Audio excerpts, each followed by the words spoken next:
Thank you for tuning in to Koppen with Comic. I'm Brian Koppen. We're with comic Casey Arora.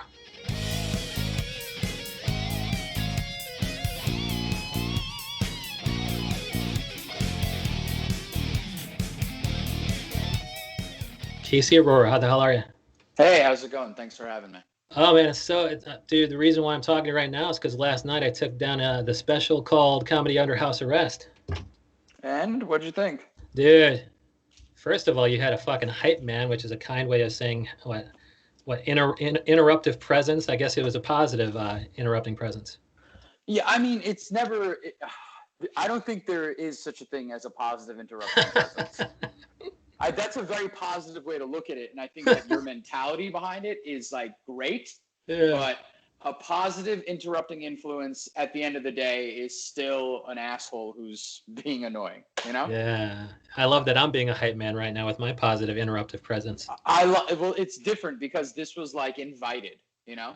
Yeah. Well, yeah. So how did you know? I think I saw the 30-minute version via YouTube, but you also do you have a longer? I know it's also on Spotify. Is there a longer version on Spotify, or are they both half hour? No, so basically the special is on YouTube and Facebook, and that's 30 minutes structured in a way that's entirely different than the way the album is structured. The album is 50 minutes, and it's additional content, of course, but even the order of how the jokes are done are totally different as well. And why are they different? It's because once you tried to shorten it and take certain things out, it was less of a flow than before. No. I think both of them have the capability to flow within themselves. But the thing is this, though, like a buddy of mine had been, I'd watched his special and watched other people's specials. And I think comedy in general, there's a lot of specials that are done the same. All the structure of it's the same. It's comedian comes out, they give you quick jokes about what they look like or where they're from. Yeah. And you're like, oh, cool. And then, then it's their point of view. But to me, that just didn't feel right. So what we did was we made it where I come out there and I grab your, I want to say grab your attention. And Right. I wanted to do that from things that were true to the special. And I wanted to keep it as rough and as raw as possible. And I think that's the thing. When people watch, they're inundated with a lot of comedy. So when you get a chance to watch this special, it's different because it's not structured the same way. And it's also like, you're going to get my point of view and then you're going to know who I am. Yeah. I mean, one of the bits, the big centerpiece is actually Boston Chicken, funnily enough, or at least the 30-minute version. Remind me of some of the other topics, because I do remember that one, and I do remember it being long and awesome. But I was like, how can you even, after letting us know some of the topics people can expect, how do you decide what gets the Casey Arora treatment? How did Boston Chicken make its stay in there among all the other funny stuff? Yeah, it's Boston Market. I don't think Boston Chicken exists anymore. But like, I'm old. I'm showing my age. Yeah, it's fine. It's totally fine. I respect it because I was like, this guy knows his history. So the reason, I guess, what makes it and what doesn't make it in terms of the half hour, to me, I think funny, of course, has a big priority in it. And then I just think that whatever really you get my point of view and perspective, like when I run comparisons between America and Iceland. Yeah. As a country that I visited, or being somebody who's Indian that grew up in Queens. Yeah. And how you can see like the perspective I have there, or and like how that even like I don't have a traditional Indian upbringing, or the way that I'm able to take the course of entire relationships from meeting somebody to when you die, and how I've tried to approach that from a realistic point of view. Yeah. And it wasn't Iceland in the context of its murder rate? Murder, yeah. I mean, because comparatively, I think that's pretty relevant these days. Yeah, I would say so. Yeah, in Chicago, I think they had about 20 in a day recently.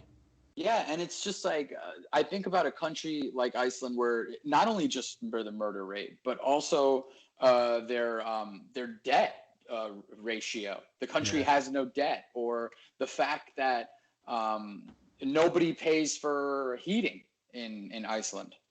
Wow. Yeah. I mean, that part didn't make it in, but that's just a fun fact. Yeah, it's Iceland. You would think that you need a lot of heat and you have to pay for it.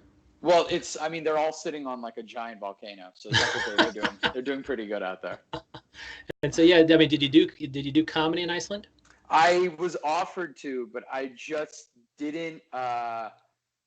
Actually, yeah, I was offered to, and then at the last minute, I backed out. But it was like I was going there, and the beautiful thing about doing comedy is that if you do it enough and you gain a reputation, people are going to be like, if they, if you go to another country, another state, anything, they'll be like, oh yeah, they'll look you up, and they'll be like, yeah, of course, you could do our show.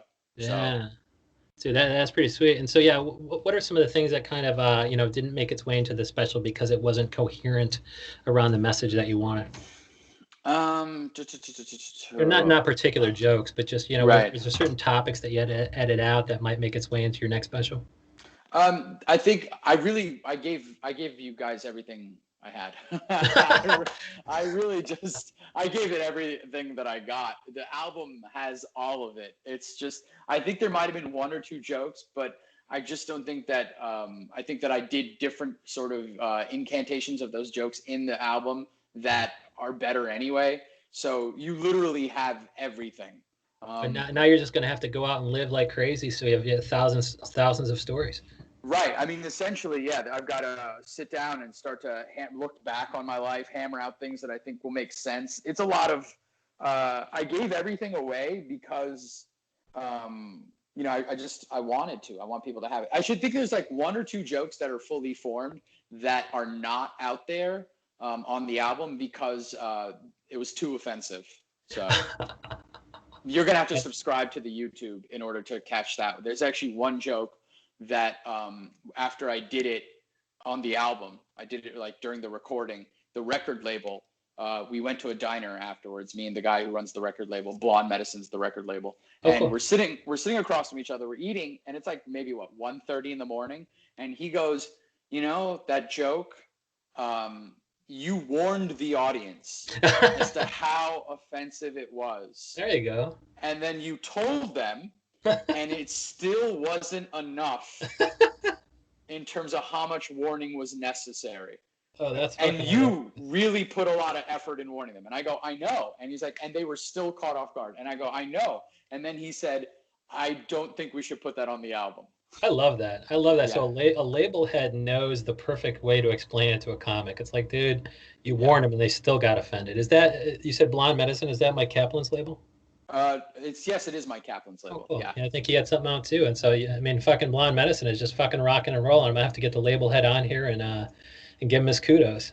I mean, this is the thing. I'm happy you have me. I'm a guest on your show, and this is I'm sitting in Blonde Medicine's, like, I guess, roster for Yeah. me is a huge thing. Everybody that's on there they're really good in different ways or in a lot of ways. The Mike Kaplan's on there, Nori Davis is on there, Janelle James is on there. And I could that's just off the top of my head, but I could keep going because it's a really powerhouse. I feel like I'm sitting like I'm a bench player on an all-star team. Like I'm sitting on Golden State's team, and I'm just like a bench guy who's like, if you guys want to throw me in, great. If you guys want to win a championship, that's fine too. Well, that'll all change when everybody gets a load of the album. That's pretty sweet. I mean, and what is Blonde Medicine doing right? I mean, you said that they're just getting a lot of different voices, and how they find you? Did they find you rocking at the Grizzly Pear? No. Actually, Dominic Del Benny, who is the owner of Blonde Medicine, his name is actually Blonde Medicine's an anagram of his name. Oh, And that's cool. yeah, and that guy has been in my corner for a long time. Like I did clips for this company called Rooftop Comedy. Okay. Yeah, I think I've Back in heard the of. day. Yeah, I've heard of that. Right. Is Yeah, that yeah. Chicago? Is that out of Chicago or no? I don't know where they were based out of. I mean, Dominic lives in like the West Coast, so. Oh, okay. But I did clips for them. Okay. And Dominic was part of it. I did clips for CISO, and Dominic was part of it. So he's kind of like been in my corner for a long time, and I'm just fortunate. And I'm in a business where it's easy to feel kind of left out in the cold a little bit. I am lucky that somebody likes my work. It'd be nice if he was like the president of comedy, but I'm just happy. I'm just happy that he was like, you should record an album, and I'd like to be the person to record it. And I was like, you know, man, at that little thing in itself is sweet. So I'm lucky to have that. Yeah, music to your ears. And so it sounds like, he gave a little bit of input as far as, what you might think about taking out, but the shape, but any other shaping beyond that, he probably let you do your own thing. Oh, I mean, the special, it wasn't, I consulted more with this other comic, Jay Whitecotton, who is based out of Austin, and he put a special out called Jazz Funeral.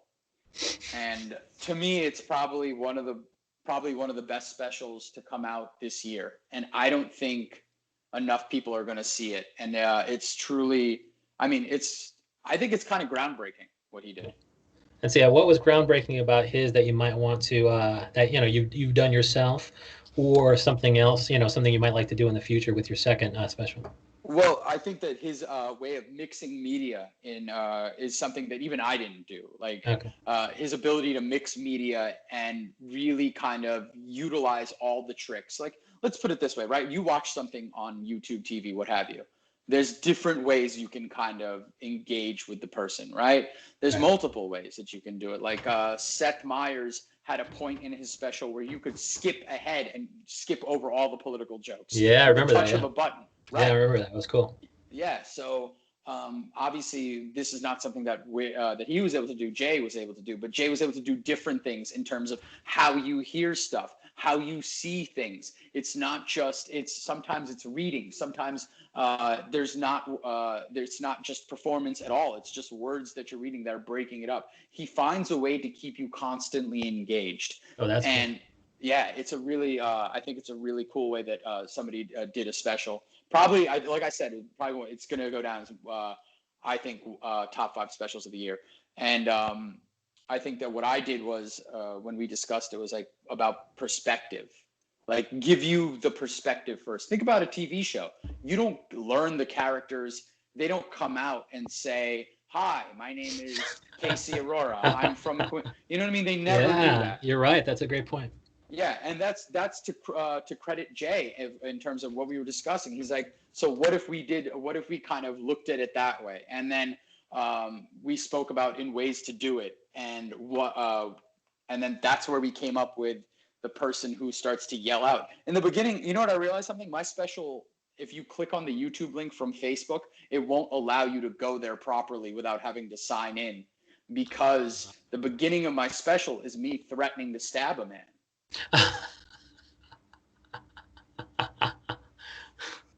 That's fucking hilarious, dude. That's a little bit of trivia. That's interesting to know.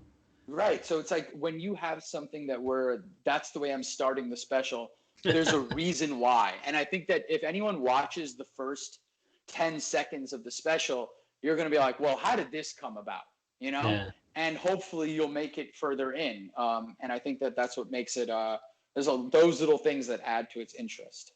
And why? I mean, as far as yours did not include multimedia, I don't think. So that that allowed you to kind of do it wherever the fuck you wanted. Why did you settle on Grizzly Pear?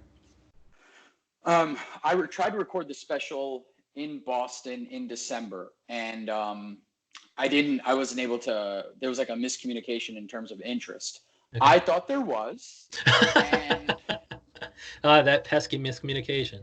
Right. Turns out there isn't. And there was not. So I went to Boston just to record, just to do shows. Recording them was secondary, but I just did shows for the sake, because, we already had paid for the hotel room. The record labels already paid for the hotel room. They're like, if you want to go, just go. And I was like, sure. And that was December. And then January floated around, and, went, it was like, all right, well, what are we going to do now? And the idea came, what if I recorded at the Grizzly Pear, which is a club that it's like a back of a bar that became a club. I think that's how most comedy clubs sort of begin. And they were like, and I floated the idea, and they were like, absolutely, we'd love to. So it's the first special that's ever been recorded, and first album that's ever been recorded at the Grizzly Pear.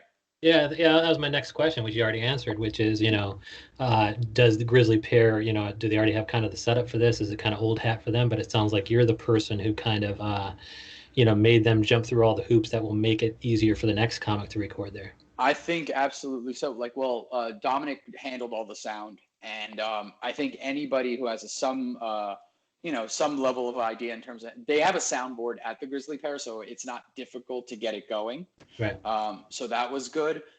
And in terms of camera stuff, just a couple angles should cover it. Yeah, I think that we've laid the groundwork. Kenny, Warren, Gabe Dorado, who run the club, and then the guys who work at the Grizzly Pear, the owners of the Grizzly Pear, I think it's Greg and Peter, all those guys, like, we figured it out together. And I think the next comic that records a special there, it should be easier. Okay. And then somebody call back to my earliest question, which is, tell me about the special place in your heart of Boston Market, FKA Boston Chicken. So this is the thing, like, it's debating what is the best fast food, right? That is the idea of that's the idea behind the bit, the theory. Right. And my debate is that my theory is that I think Boston Market is the best fast food in America, and I defend it wholeheartedly. Yeah, absolutely. And you'd have to listen to the bit or watch the special, whatever the case is, to see. And I would love to hear anyone's feedback as to why they agree or disagree as to that.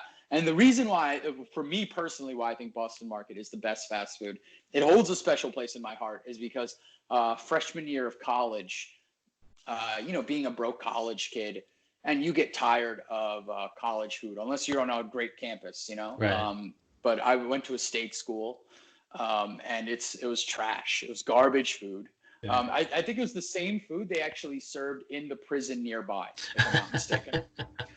So it was pretty rough. But like, one of my suite mates worked at the Boston Market, like maybe a half a mile down the road. And every night at the end of his shift, he would bring home orders of Boston Market, and we would eat that. And it was nice, man. It was sweet. It was sentimental. It was also a break from constant meal hall food. Yeah. But it just made me realize that, like, that and the reasons that you hear in the special and in the album, there's a bunch of them as to why I think it's the best fast food. And I would love for anyone to come at me and debate me with it. It's so, open invite right now, okay? Call your mom, call your uncle, call your stupid ass grandma, bring all of them. Boston Chicken, Boston Market. Casey Arora is going to the fucking mat for Boston Market. Absolutely.